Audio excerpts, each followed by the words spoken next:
Hello Phénix conscient, j'espère que tu pètes le feu et que tu es en pleine forme pour cette nouvelle extermination de mythes concernant les agressions sexuelles.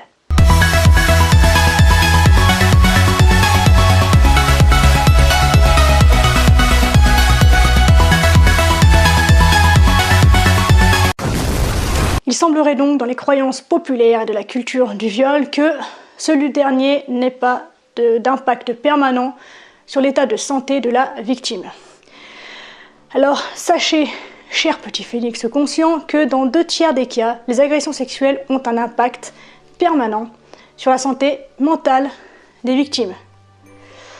Les experts considèrent les conséquences du viol comme un trouble de stress post-traumatique, exactement comme celui que développent les témoins et les victimes de guerre. Un trouble peut surgir immédiatement après les faits, donc après le viol, mais peut également ressurgir des années après. Quand je dis des années, ça peut être des dizaines d'années après. J'ai rencontré des gens qui sont souvenus de ce qu'ils avaient vécu 30, 40 ou 50 ans après les faits. C'est impressionnant et il est super difficile dans ces moments-là de faire le lien avec ce qui s'est passé quand on est enfant. De tous les troubles qu'on a vécu adulte, de tous les troubles qu'on développe encore, c'est absolument l'enfer. On a découvert que c'est souvent le cas en fait pour des personnes qui ont vécu des agressions sexuelles alors qu'ils étaient très jeunes. Donc les symptômes d'un tel réveil peuvent être absolument nombreux et variés et il est très difficile en fait d'avoir une liste précise de ce qui peut se passer parce que ça peut absolument être tout et n'importe quoi.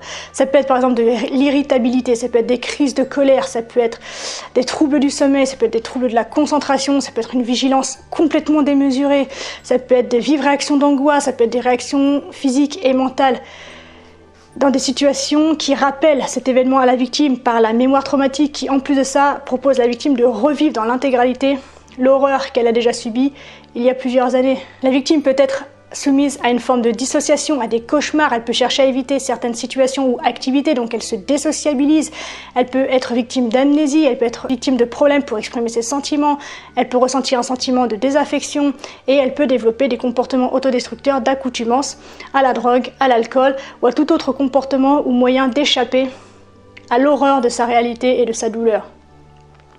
Comme vous pouvez constater donc, le viol n'a absolument aucun impact sur la victime. Je te laisse méditer là-dessus, je te donne rendez-vous la semaine prochaine pour une nouvelle extermination. D'ici là, prends soin de toi.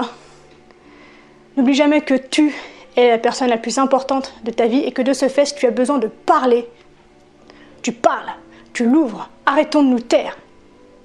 Dis ce que tu as à dire. Excellente semaine à toi, à très bientôt. Ciao.